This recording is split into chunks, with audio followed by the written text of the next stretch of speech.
Hello, ladies and gentlemen. Welcome back to 2C TV, your global news channel. I'm Maya 2C, and this is a special interview with a very special guest, Raja Mia. Over the last few days, the massive topic of cultural issues, including grooming gangs and the role of the state and our politicians on a national and local level, has become a huge. Big thanks to, of course, individuals who've been working hard for years and years without any recognition. But actually now with people like Elon Musk making things an international issue, we do, as I said, have a special guest. Raja Mia is here with us. We're going to go to him now. And for those, in case you don't know who he is, with over 25 years of experience of working alongside marginalized communities who are written off as racists, he has used his experience to provide a platform to obviously raise these issues and concerns about working class groups and obviously mainstream politicians ignoring them. Internationally recognized as an expert in tackling extremism, safeguarding children and strengthening communities, Raja has worked directly with world leaders, including multiple prime ministers in the United Kingdom and secretaries of state.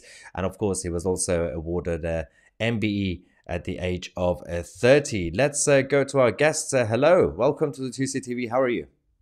I'm well, and thank you very, very much for having the courage to be the first person to interview me. So thank you. Well, no, thank you very much. I believe it is extremely important. Yeah, I don't think I would require courage. I think it should be common sense for all media outlets to also do this. And I believe, hopefully, without being too arrogant, if we do this on 2C TV, then others will also learn, including some of the so-called mainstream media channels who want to be different. And now, for those who don't know you, kind of explain what you've been up to over the last few years of your life, because you are obviously from Oldham, and this topic of the historic and current crisis of grooming gangs in Oldham has been in the news recently. How did you get involved in this whole mess, and what you've been fighting against this? What's been going on? I think first of all, I need to issue an apology to the people of my town. I I came to this late. I was too busy. I was raised in Oldham.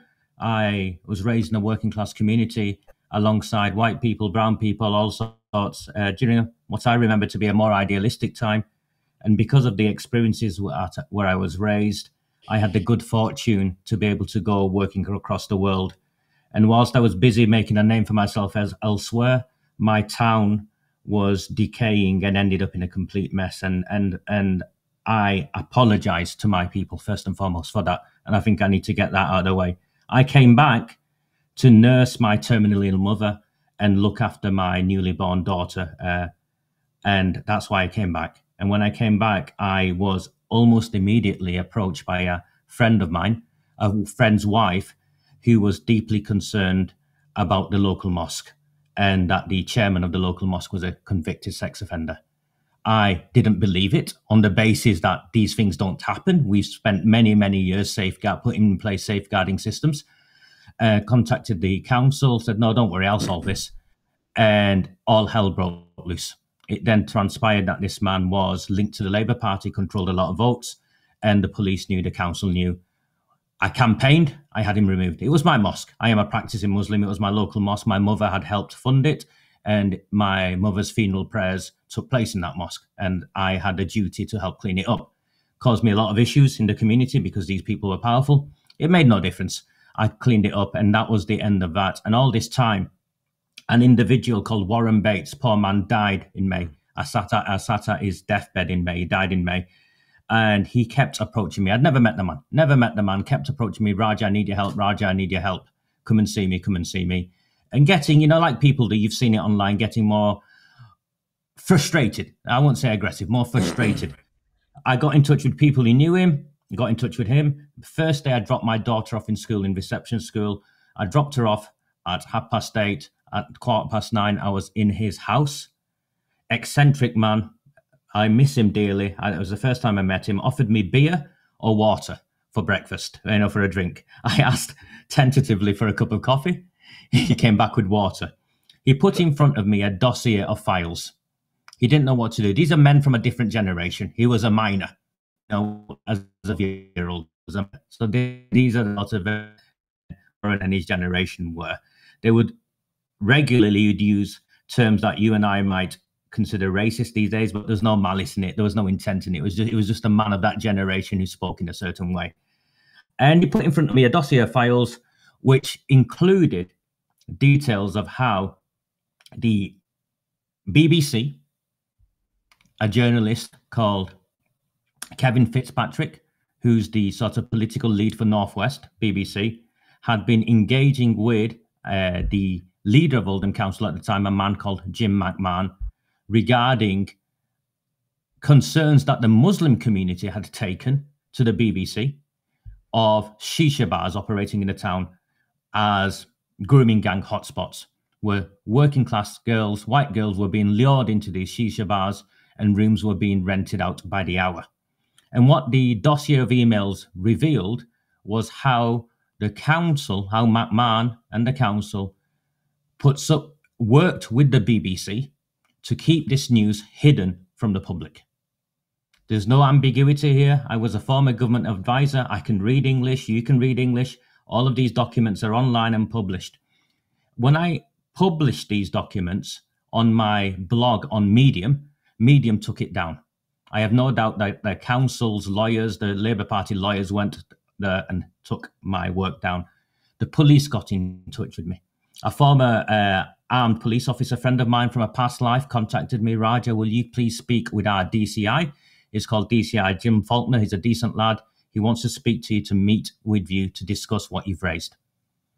I have no issue meeting with anyone. I met with a policeman, handed over the information, and off they went. It escalated, and there was a council meeting. At that council meeting, in the main, elderly pensioners went to that council meeting to ask a question on the grooming gang and the information I'd released, whether it was true or not. They did not know who I was. Obviously they went. And what happened was the elderly pensioners were prevented from asking the question. They'd booked in properly. They were meant to ask the question. The council stopped them from asking the question and called the police on pensioners. And there's a video online. And again, all of this is online. Everything I say to you is documented. The police threatened to drag out an elderly pensioner from the council meeting. All because one about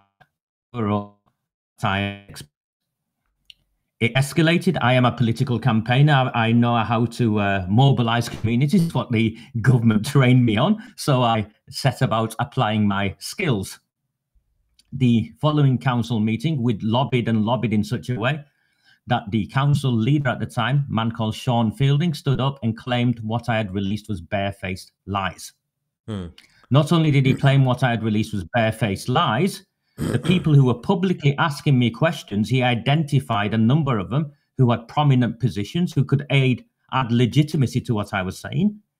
So people like senior civil servants, people who worked in probation services, people who worked in universities. So people of a senior enough level who were asking questions.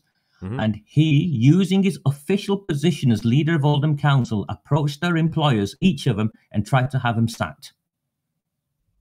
Wow. Matter of public record, brother. Yeah. This is a matter of public record. I got angry. Yeah. I mobilized the town. The police came to see me again. DCI Faulkner came to see me again and informed me he's a decent man. I have no issue with, there are good and bad everywhere in the world, and he was a decent copper. He came to see me again, and he said, Raja, there's a problem. As a consequence of what we're doing, we've had to open a specific police operation. That police operation is called Operation Hexagon. Yeah. It exists still to this day. Operation Hexagon was a joint Greater Manchester Police and Oldham Council operation that went after me and any member of the public in my town that was raising concerns over the cover-up of the grooming and gang rape of children. Yes, take a deep breath. That's what they did. Okay. But you're not even like a what they call a white football hooligan far right. Yeah. What the hell? Yeah. We continued to campaign. We trained people to become councillors. I believe in the rule of law, and I decided that the best way of dealing with this was lobbying for a public inquiry. 6 years ago, we started this, and lobbying the council to vote through the need for a public inquiry. Sean Fielding, attempting to circumnavigate it, brought in his own investigator, someone called Dr. Mark Peel, I think his name was. Mark Peel, by the time I finished with him, ran away, refused to do the investigation because the terms of reference were such a cover-up. He looked at the situation in front of him and he thought, there's no way I want to get involved in this. Fielding, as a consequence, instead of going to the government, which is all we've been saying all along, go to the government, bring in someone independent, he went to his friend, Andy Burnham, the Labour Party mayor.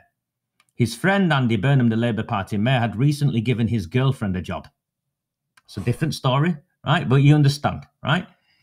Andy Burnham then decided to bolt on what's called an assurance review to the existing review he'd commissioned in Manchester to do with Victoria Goglia and the 97 members of the grooming gang that were mysteriously let off. They closed down the operation and they can't find the minutes as to who ordered it.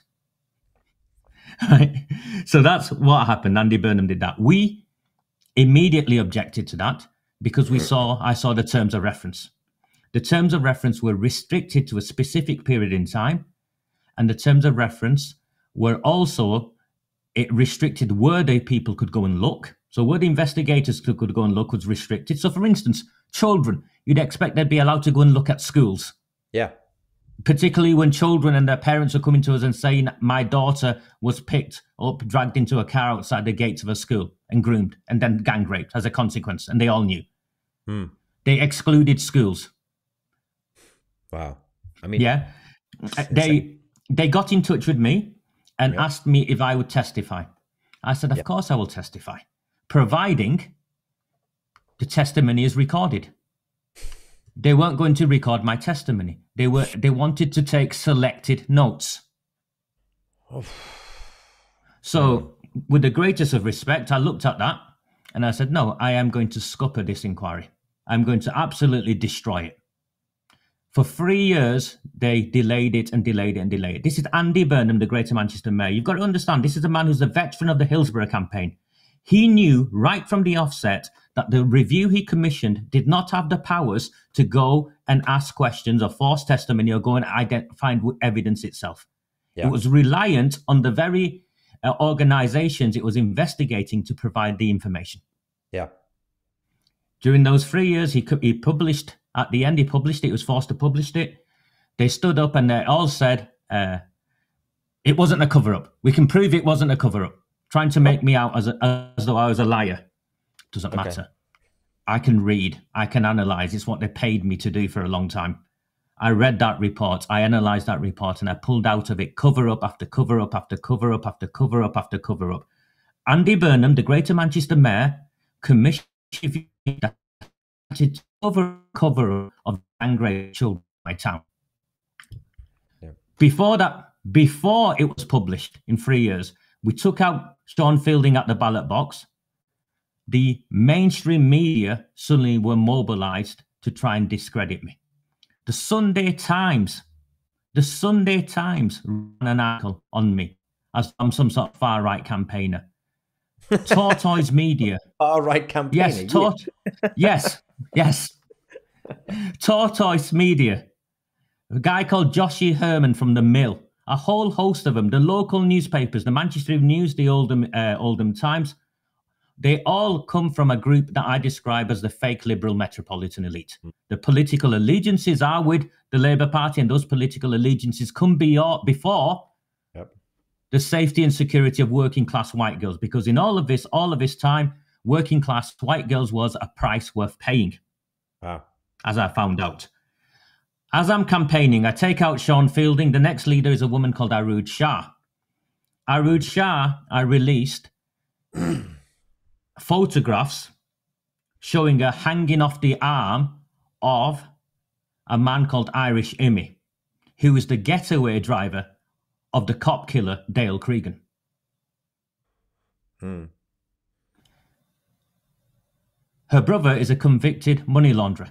She has direct relationships with organised crime in the town. She parted with a man after her first win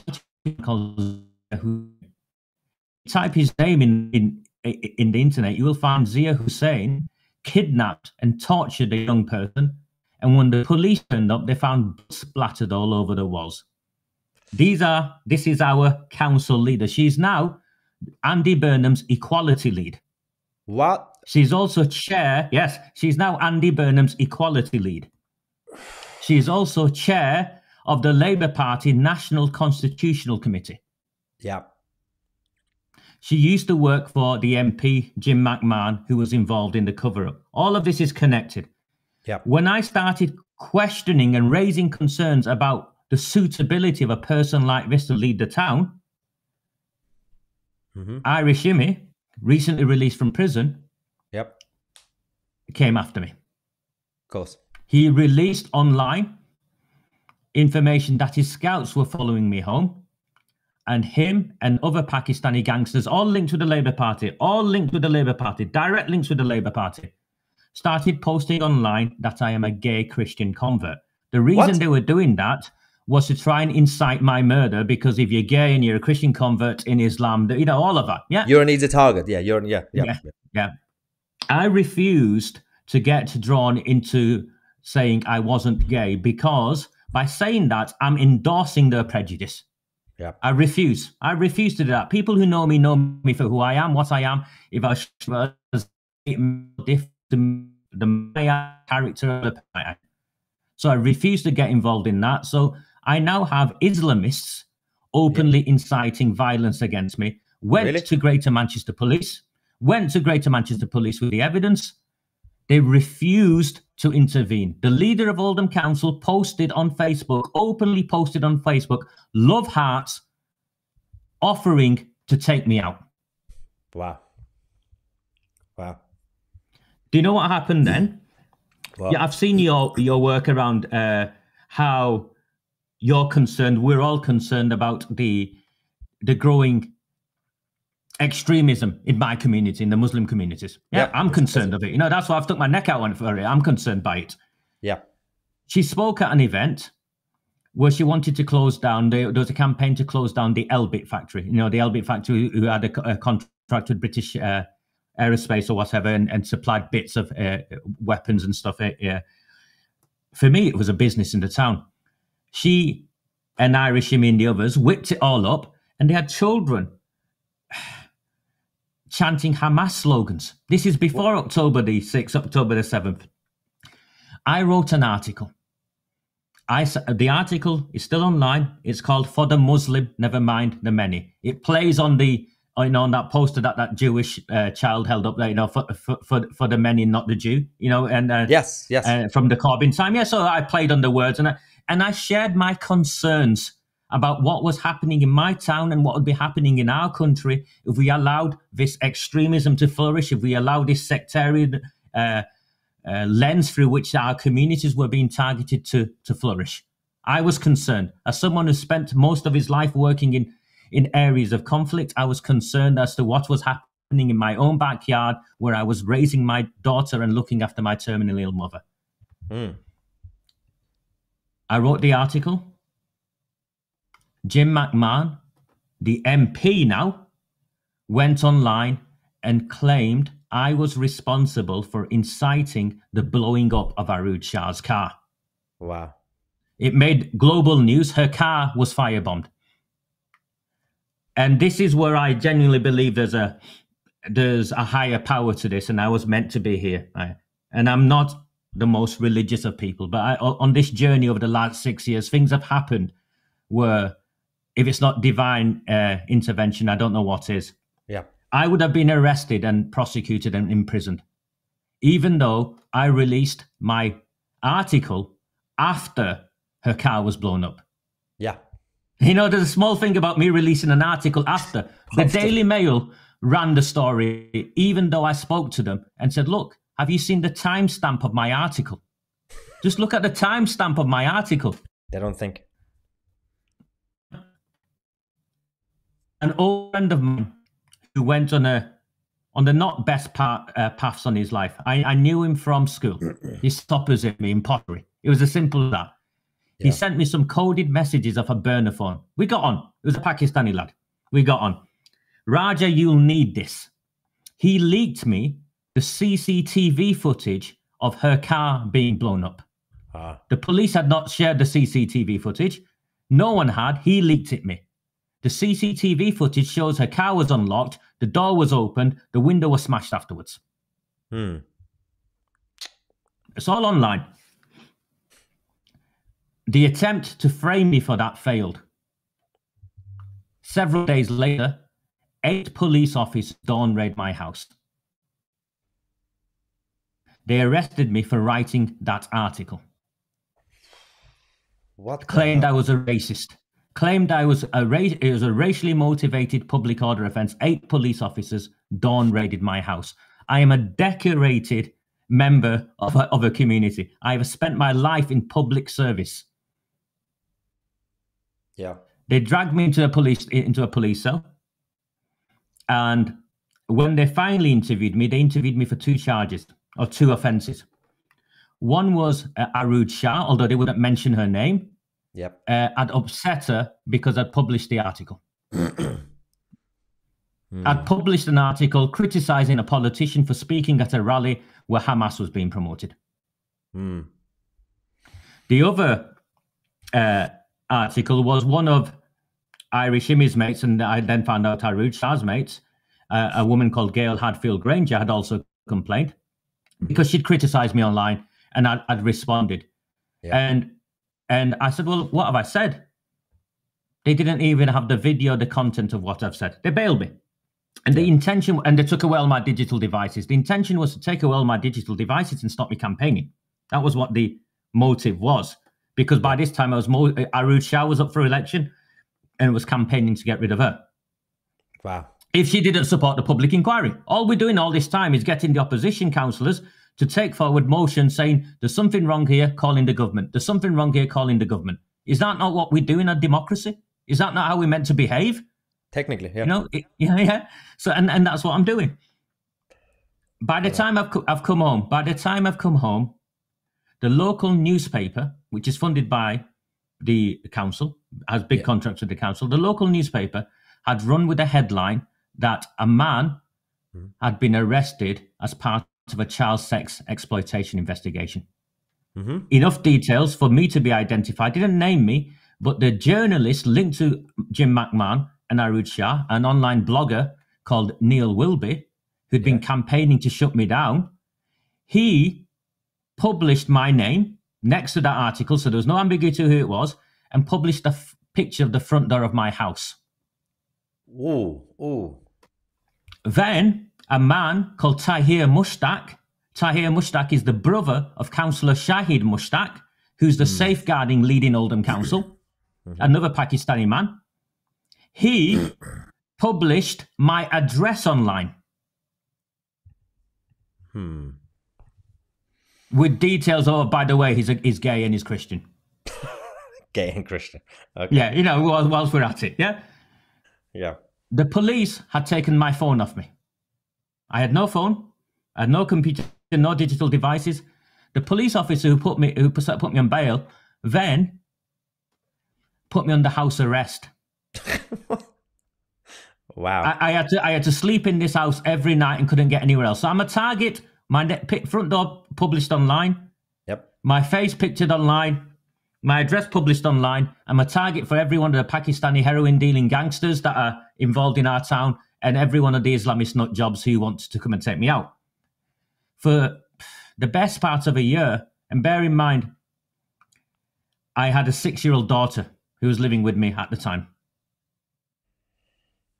I barricaded myself in every night. I slept with a knife next to my bed. I pleaded to the police.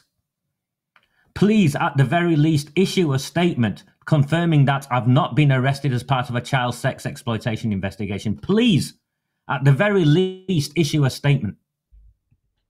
They refused. They set it up in such a way where they facilitated me becoming a target. Yeah. This is argument. I'm not a bit of lying. For my work the last 6 years will say I'm completely consistent. Look at me now, I'm completely coherent. You know, I'm Yeah. not some nut job or anything like that. I am a rational man who only crime is I spoke out against the cover up of the grooming and gang rape of children.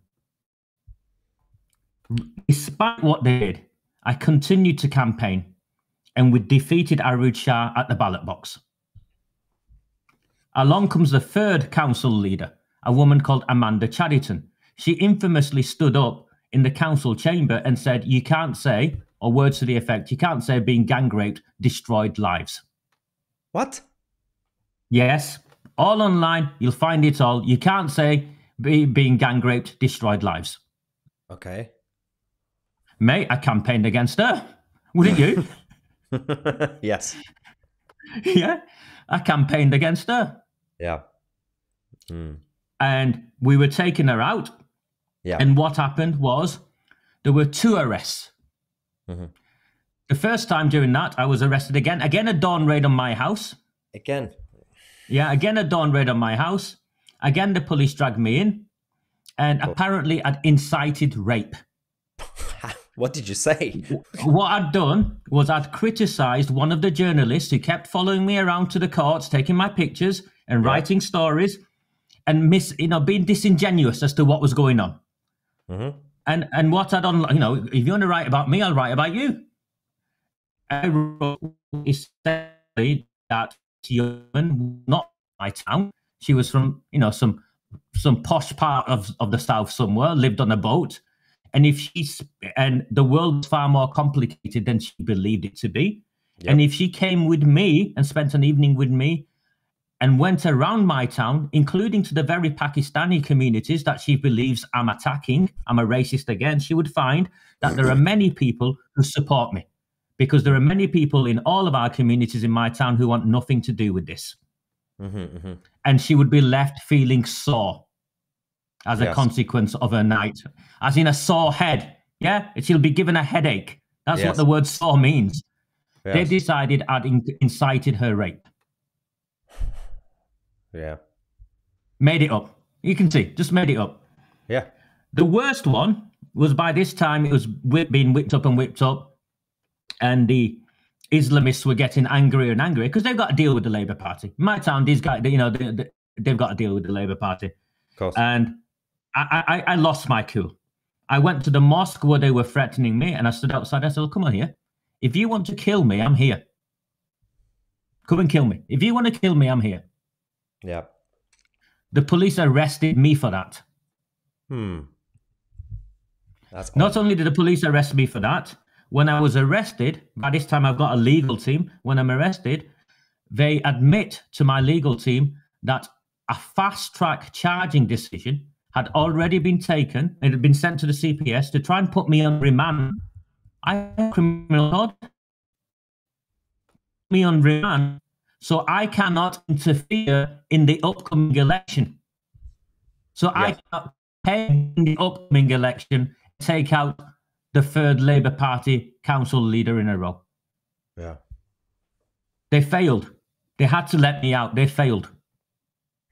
So that is the context of what's gone in the background before we got to this point. So we took the council over and we forced them to write to the government requesting a public inquiry. Mm-hmm. And that's where this played out in the UK, because Jess Phillips has responded and said no.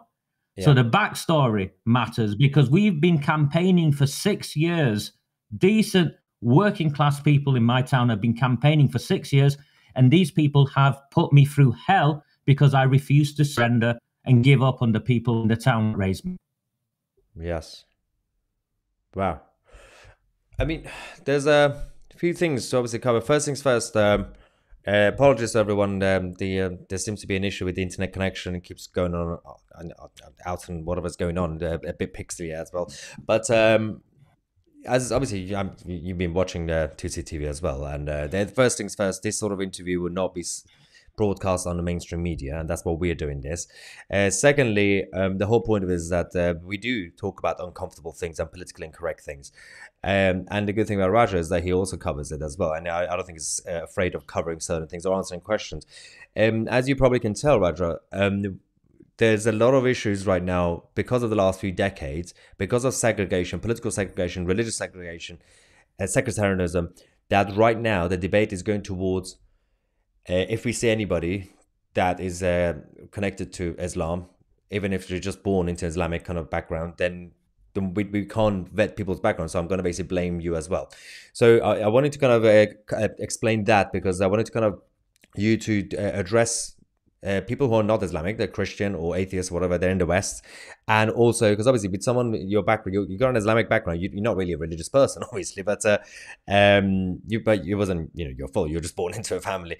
And also, how would you address the rest of the people who are born in Islamic families and Islamic kind of backgrounds who are not necessarily crazy people?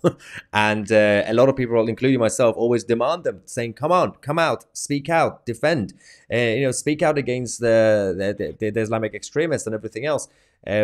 Talk about why that doesn't always happen. I mean, there's a level of fear as well, right? Because if you could explain, reassure people who don't know Islamic people. Yeah. I've seen Islam change in this country from my childhood. And the Islam I was raised with was one where you simply went to the mosque and you did good in the community. That was it. No, that was the extent of it. It was an internal spiritual sort of thing. There was no political dimension to the Islam I grew up in, and there was no identity where you would wear it as though it is something that you're oppressed as a consequence of. So it's become a self-fulfilling prophecy over the last decade or so, particularly with young people who are growing up as Muslims. They are politicized. It's become a political ideology rather than something of just a faith. That's what I call it. Yeah, I call it that. Yeah. And I think there is an issue there. There is also an issue here because voices like mine, more cynical as I come from, they're few and far between. And one of the reasons they're few and far between is because those who speak out against us are extremely powerful, vocal, quick to violence. And unfortunately, those people in those mosques and in those communities are politically connected. The mosque I belong to, and I can only give you the example that I know of. The mosque I grew up in is a small mosque. It's called the Old Mosque, Old Terrace House, not through. No issues there. You go there, you pray, you go home. Now, that's the extent of it. The mosque that is one of the main mosques in Oldham is called Oldham Central Mosque. Massive mosque, big dome near the Sainsbury's. The people who run it are directly connected to the Labour Party. Directly connected to the Labour Party. The chairman of the mosque, his brother is the deputy leader of Oldham Council. The management committee, consistently Labour Party members. And of course, historically, they have been involved in, if you can't say harvesting postal votes, let's say facilitating people to vote in a certain way. Yeah. And that's why it's become a problem. You can't speak out against it, because when you speak out against it, you're not just attacked by the extremists. You're also attacked by the political establishment, which is what you witnessed today with Keir Starmer. In terms of far right, because we speak out against the grooming gangs. So you're attacked from the nutcases within your own community. You're not going to get any cover from the political class. And of course, the mainstream media, the fake liberal elite, their ideology, people like me cause them a headache because I don't fit into what they want me to be. And what I need to say to your people who are listening is that, believe me, there are many people like me. There are many people like me who want nothing to do with this and who want to help. People will be surprised. There are a lot of people, especially if they listen to mainstream media. There's one other individual who actually says what you just said, and that's actually Tommy Robinson. And I've known Tommy for a while now, and Tommy Robinson always said, and especially in recent times, that, I'm not talking about Muslims. I'm not talking about a random person who just happens to be born in a family who's Islamic culturally. They have a problem with, obviously the ideology and those who actually follow it in a crazy way. And it is important to kind of talk about the fact that, I can have a theological debate with you right now and say, I don't agree as in general, and that's a whole different thing. You can have an intellectual debate. And I'm about happy that. to have that debate because of course we've got, this is a liberal Western democracy. At the end of the day, what is the overriding value that we all have? And it's got to be a liberal Western democracy. You can criticize my faith as much as you want. You can criticize bits out of the Quran as much as I want, and we can have that conversation. We can have that debate. You can agree with me. I can disagree. It makes no difference to me. That's the world. That's the country I want to live in. What I don't want to live in, where debate and discussion is shut down, because it never is shut down, Mayor. It's never shut down. It happens in the dark places, and in the dark places where you go and have that discussion, people have ulterior motives, and it makes the situation far worse. So it's better to have this debate out in the open. It's better for us to agree and disagree in the open. And then what you'll find is consistently you will find common ground. Yes. I want to share a story with you, in terms of how I got here and why I refused to give up on the white working class. The first time I saw a SWAT sticker, it wasn't in a textbook. It was on the front door of my house, painted. I was 4 years old and I was going to school. I came back at lunchtime. My father was of a generation where he wore a suit no matter what. Yeah. His jacket was laid on the side. His sleeves were rolled up in a tie. And another white old man from the street and him were together scrubbing it off. Yeah. That's the world I come from. I see the best in people, and even people who have been drawn towards what people call extremists. I'm not going to give up on them. We've got to engage with them. How can you give up on people? How can you condemn and demonize people? Where do you think that's going to get us in a year, in 5 years, in 10 years? Well, that's my concern as well. And I've been saying it on this channel that historically we've always been told that and it used to be like that second generation and third generation of migrants, they integrate better than the first generation, right? But there's, as you also said earlier, there's it's flipped. It's flipped. Where it's the young Islamic men, and I see them at the Palestinian protests, at even outside mosques, obviously causing trouble. These are second, third generation. They're born here, and they are worse than their parents. They're the first generation. There's clearly a problem that no one's addressing, and I do want to take it back to people like Andy Burnham, the mayor, because over the last few days there's been a lot of focus on Keir Starmer and prime ministers, political leaders. Why is no one talking about Andy Burnham in the middle of all this? We'll talk about Andy Burnham complicit in the written on the enemy is the mayor, the crime and commissioner. Can you start that again? Because your voice broke up. Andy Burnham, what? Like the voice broke up. Yeah. Andy Burnham is the police and crime commissioner. He has delegated powers over looking over the police.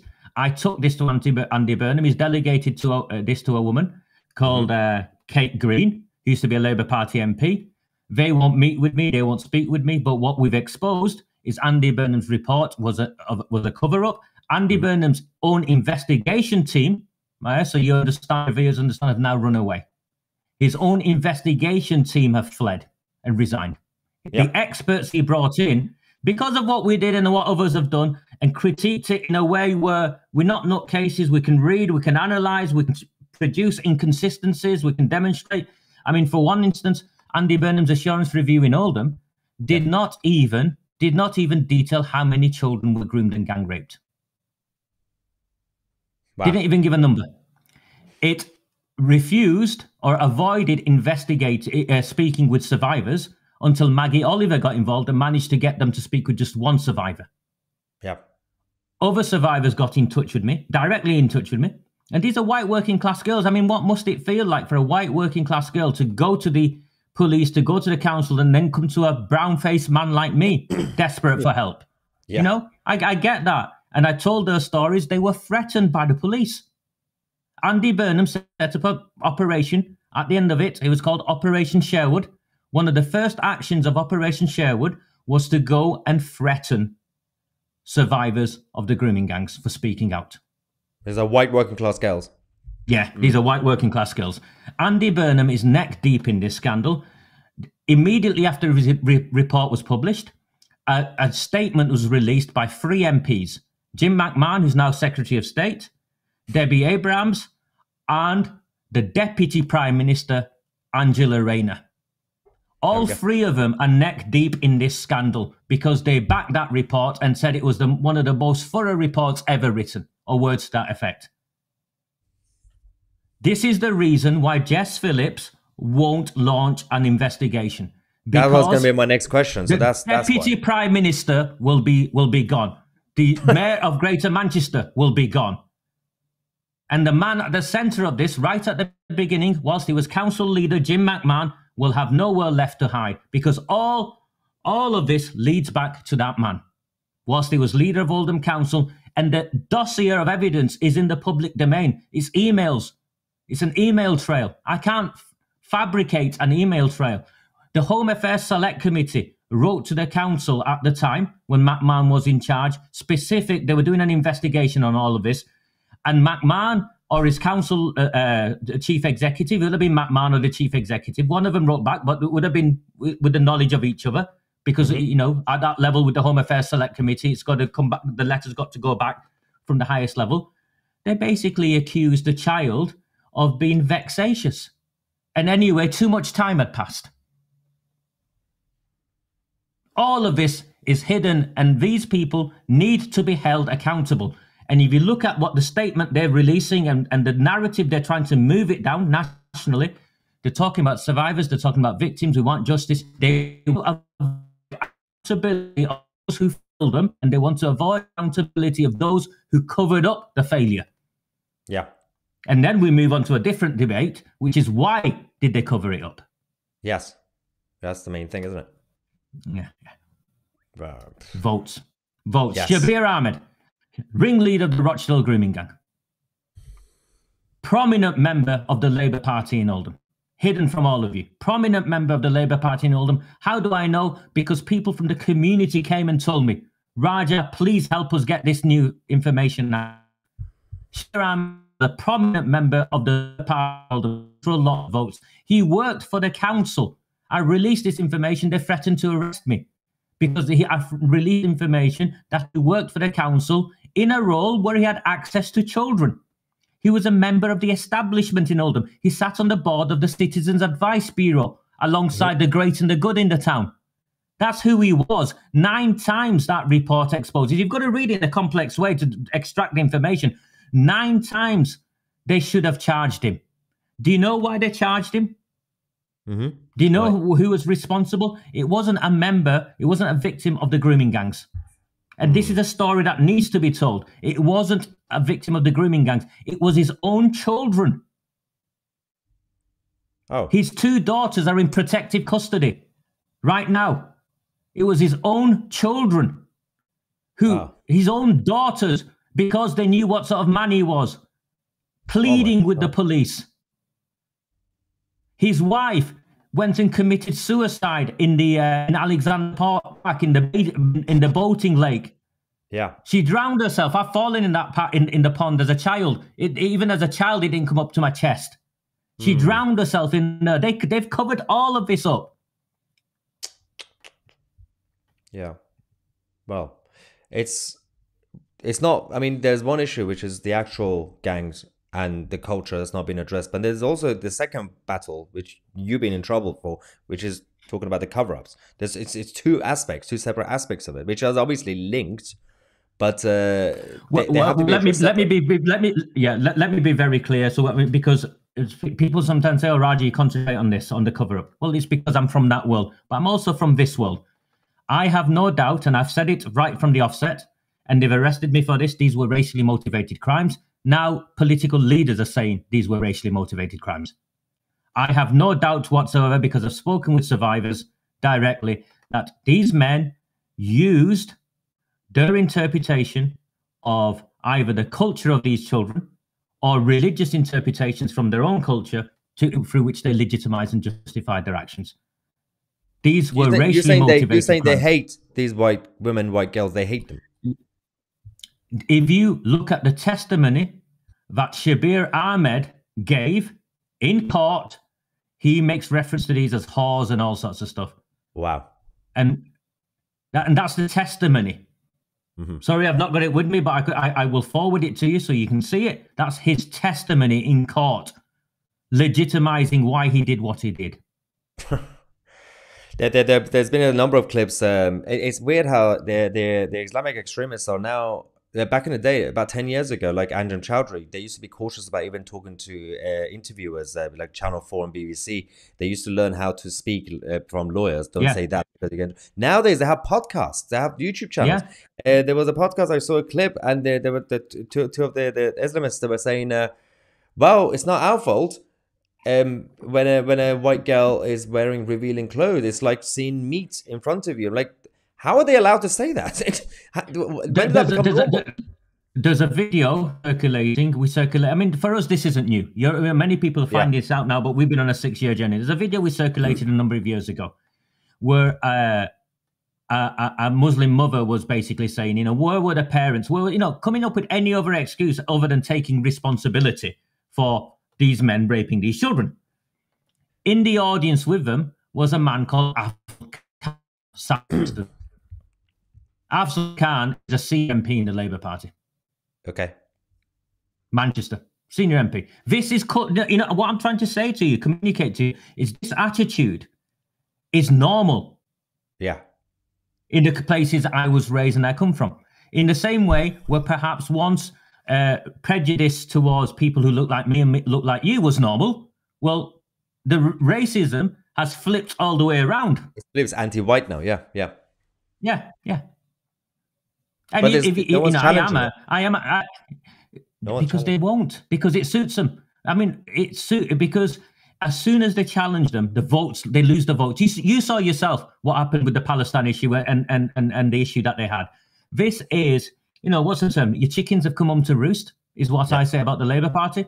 Yeah. But if we don't deal with this, if we as a society don't deal with this, where is it going to lead us? Wow. I mean, I don't know how bad it has to get for people to wake up, and we're talking about obviously people in the establishment as well. But we will continue to speak out. We will continue to report the actual facts, and you're doing a great job. While you're here, let's get a couple of reactions actually from the live chat as well. We got some super chats first. Ideology says, Raja, if you were in government, how would you handle immigration and assimilation into our country? Thanks for being brave and speaking out. That's a fair question, especially when it comes to the Islamic culture in terms of the segregation of it. If you speak to people in my own community that I come from, they would also say the same to you. The immigration has gone too far, in terms of the people coming in, and there needs to be some form of pause. There needs to be some form of immediate pause. I don't think that's an extremist viewpoint to have at all. I also think there's an issue around how we've failed to integrate third generation, fourth generation, and these other identities and these multiple identities. And it needs to be tackled. It needs to be addressed. And I genuinely believe there needs to be an underlying country into our values. It's not a difficult place to start, is it? Above all else, your loyalties to the place where you live and the society you live in. And the laws that we abide. It's not difficult, is it? I mean, you've covered it. The Islamophobia definition and wanting to bring that in. It's craziness. It's insane. I mean, if you criticize the book or like any other religious book, how is that? Like, it basically hypothetically that means if I criticize the book, that means I'm attacking you, Raja, like, or anybody who's brown. It makes no sense. It makes no sense. No, it's a weapon to control us, to silence, and it's also a weapon to whip people up towards becoming more towards the right and towards, and I can see that. You can see that with the way Starmer behaved over Southport. You can see the way he's behaving now. It is a strategy. It's not an accident what's going on. This is a strategy. Yes. On that, actually, there's a couple of other more comments. Actually, a big shout out to Jem, Tony as well, super chats, and we got Luke saying there is no rational or moral argument for not having a national inquiry. It's pretty clear that Labour just wants us to stop talking about it and move on like nothing happened. Raja is a hero forever. Do you think they're going to get away with this? Do you think they're going to get away with it? No. My information is Andy Burnham, who knows how to look after himself, has already broken rank, and he's backtracked and he's saying he supports a national inquiry. That's going to backfire massively. Yes, I read it on the BBC webpage before I came on, and I had a laugh with myself. So it seems like the Metro Mayor, whose own investigation we ripped to shreds, is now supporting a national inquiry. That's absolutely fascinating stuff. I don't understand these people. But we have a couple of others as well. We got super stickers. Thank you very much. And Rohit saying Islamists rape millions in also Pakistan and Bangladesh. Actually, let's not forget these problems that obviously we are seeing in the West. They are also doing them in their own countries, right? When it comes to Pakistan, can I bring something up? Yeah, can I bring something up if you don't mind? If you don't mind, Elon Musk. Without him, this wouldn't have happened. Let's be very clear. Without him, I've been at this for 6 years. News, like the GB News, I've been at it for a few years. It's blown up because of Musk. Yeah, I have nothing but gratitude for what's happened. He made a reference where he described Jess Phillips as facilitating us. He used the word genocide, genocide, rape or something. Yeah, something. Yeah. Rape, genocide. Yeah. Genocide. I am a historian. I've traveled the world. This is what I do. The using of rape as a technique to genocide is not unfamiliar in Pakistan. It's what Pakistan did to the Bangladeshi people as a strategy, well documented by the United Nations, where before they left East Pakistan, before they left, I think the official figures, this is the United Nations own records, you'll find the articles even on The Guardian, they'll be pulling them now because it doesn't suit the narrative. They used rape as a tactic of genocide. So what you're saying, what Elon said wasn't just an out of context exaggeration? No. Not at all. They used rape as a tactic. So the Pakistani regime used rape as a tactic. And the regime themselves, not just culturally. All right, the regime. No, as a regime. As a regime, they used rape, and this is how they legitimized the rape. Yeah. They legitimized the rape by saying the Bangladeshi Muslims weren't Muslim enough. Yes. Because of their connection to India. Bloody hell. This is historical. This is cultural. Do you understand? This is historical. This isn't me making something up. This was a strategy that the government of Pakistan used. Yeah. No. They used the strategy of rape as genocide.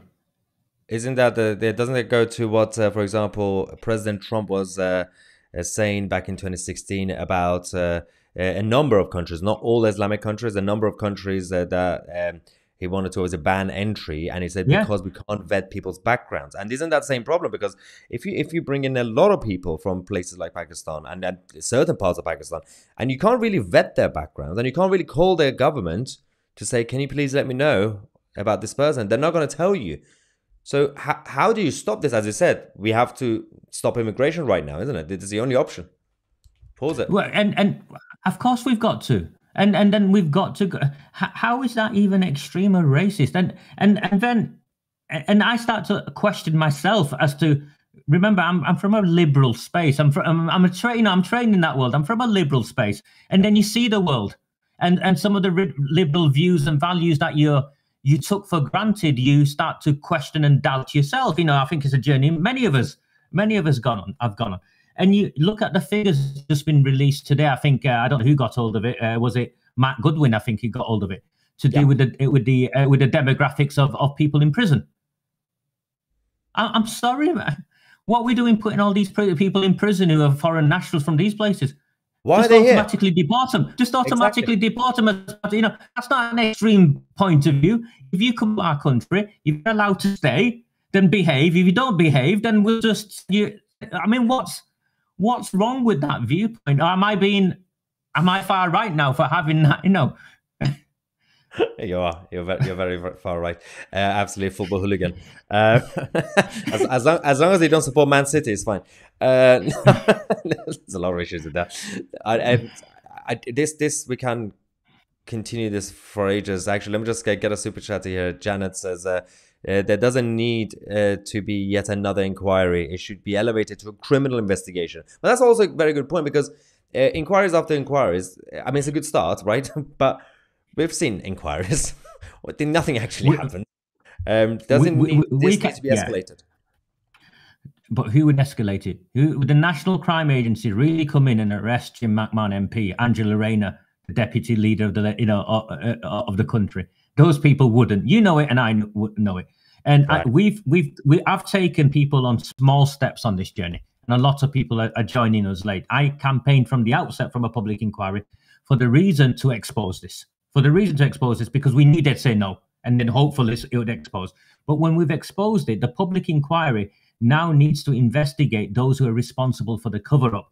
You see where Stratting, whatever the minister's surname is, he's talking about focusing on the victims and the survivors. No, of the perpetrators. Fine. I want to focus on those who covered it up. And I think there is a growing belief in this country that those who covered it up are just as responsible, or even more responsible, because they had a duty to protect our children. Yeah. No, I agree. Absolutely agree. And they need to be named. They need to be identified. The public inquiry will identify them. That's true. It's insane. I mean, there's the argument that a lot of people are having is that you can see what's going on with the political left. So like Starmer as prime minister, he's seems to be just going around blaming people who are criticizing. Yeah. And then you have the political right who are kind of jumping on a bandwagon. It's still better than nothing, right? So you got the Tories and Reform UK talking about it, and they didn't talk about it when people like you and people like Tommy Robinson and people like Sammy Woodhouse were going around raising these issues. It's still better than nothing, but I feel like they're not actually addressing the real issues. As you said, and as I said, you got the two sides. You got the cover-up side. You got the actual, the individuals, the criminals. Yeah. And they keep talking about the survivors and victims, and obviously important to mention them as well. I've had them on my channel. Obviously, Sammy Woodhouse works with them on a regular basis. Lovely lady. She speaks to me regularly. She's a woman. Wait, I lost your voice. Wait, I lost your voice. Say that again. She's a decent woman. She contacts me, supports me. She's a decent woman. You know, and what she's endured, and to come out the way she has with the power and presence she has, is to be admired. Yeah. But my point is they're using that, the establishment, by, for example, saying, oh, it's they're distracting it. They're deflecting. They're deflecting. It's the same with, like, for example, every time there's a terrorist attack saying, oh, my thoughts and prayers with the families of victims. So what? What are you going to do about it? It's disgusting. It's not enough. It's not enough, is it? It's not enough. Not enough. Let's get a couple of just non-super chats while we're here as well. We got Jackie saying, thank you, Raja, for speaking out and trying to protect all these girls from our corrupt Oldham Council. And we also have Demi saying, finally, a voice of sanity from a practicing Muslim. Although I don't think you're that practicing, but just the silence has been disquieting. Brave, good, decent man. But it's good though, isn't it? We get good feedbacks. I think I've always felt that religion has no bearing on whether someone is good or bad. I've come across religious people that are the worst of people, and I've come across atheists that are the best of people. You know, ideologies do matter, though. Ideologies do matter. Yeah. The idea, yes. Absolutely. I honestly, I genuinely believe most people think like I do, but we don't have the space. Maybe you are naive. Maybe you're a good person and naive. That I think most people still have good in them. I don't know. Maybe I'm becoming pessimistic, because I've always the eternal optimist, but I think I'm becoming more cynical. I don't know. No, I'm definitely a cynic. But I hope people who are joining appreciate the journey we've been on. Appreciate what a team of working class people from a small northern town have done, because this would not have exploded the way it has if not for, I reckon there's probably about 200 of us who've been relentlessly working on this for the last 6 years.